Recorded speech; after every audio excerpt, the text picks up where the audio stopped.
Hello, this is Genesis chapter 21.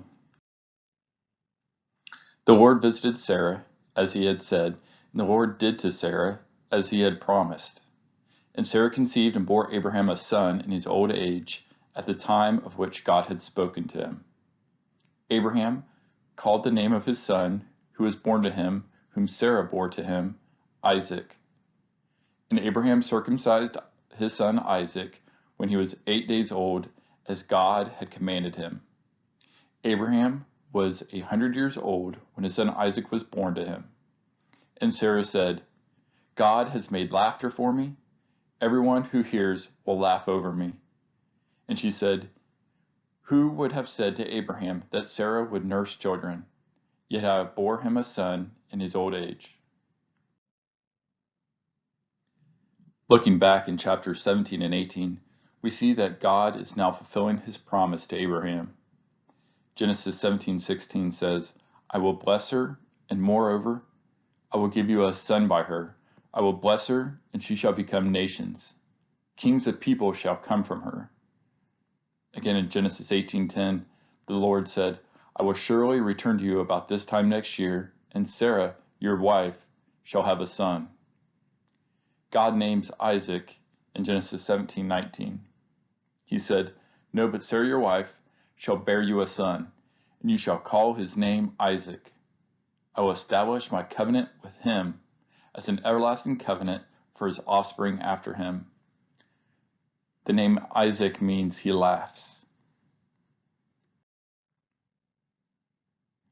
And the child grew and was weaned, and Abraham made a great feast on the day that Isaac was weaned.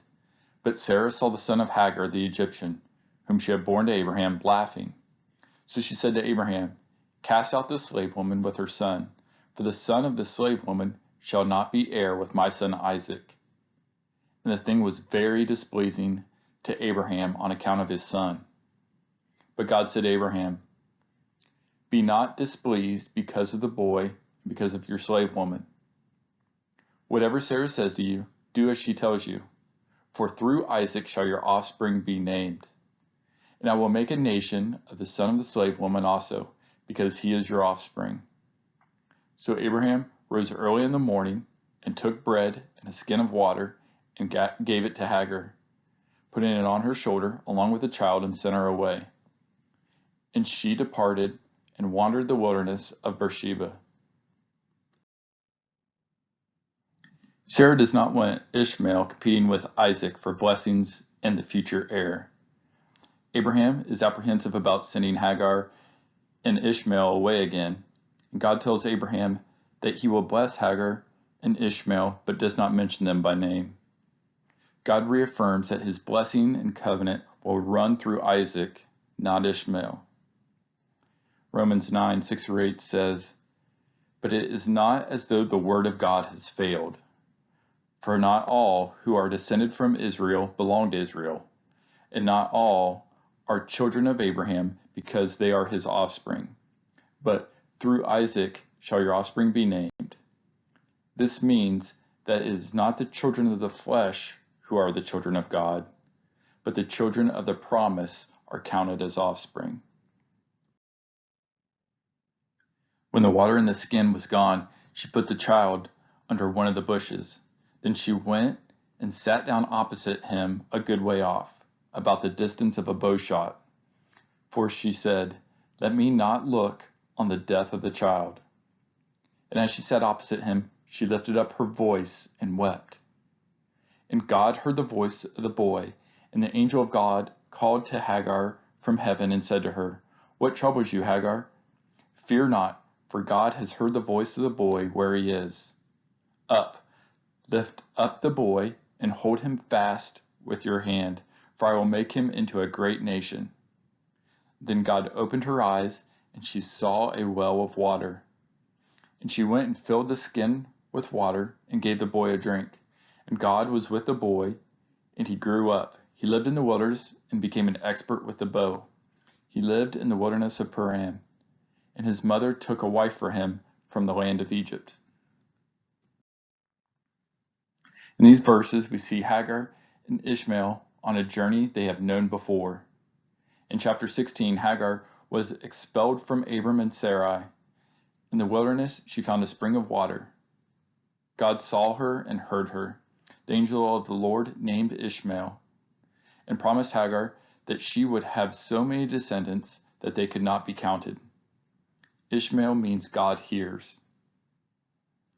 In the New Testament, John records in his gospel Jesus meeting a Samaritan woman by a well.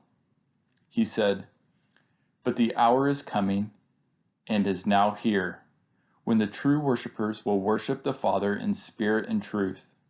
For the Father is seeking such people to worship him. God is spirit, and those who worship him must worship him in spirit and truth." The woman said to him, "I know that Messiah is coming. He is called Christ. When he comes, he will tell us all things."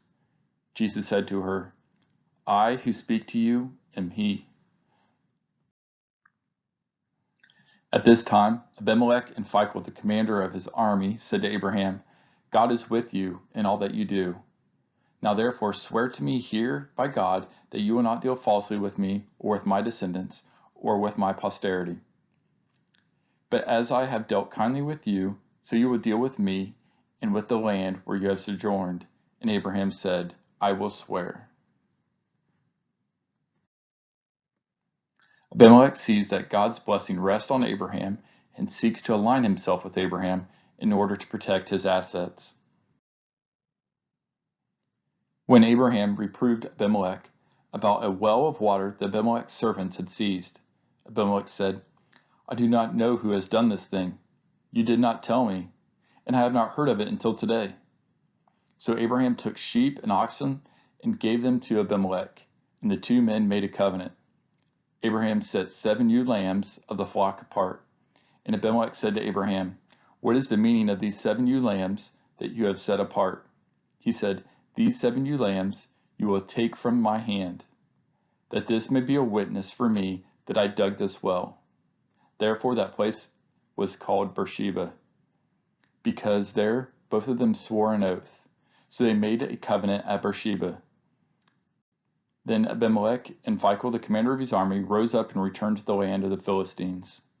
Abraham planted a tamarisk tree in Beersheba and called there on the name of the Lord, the everlasting God.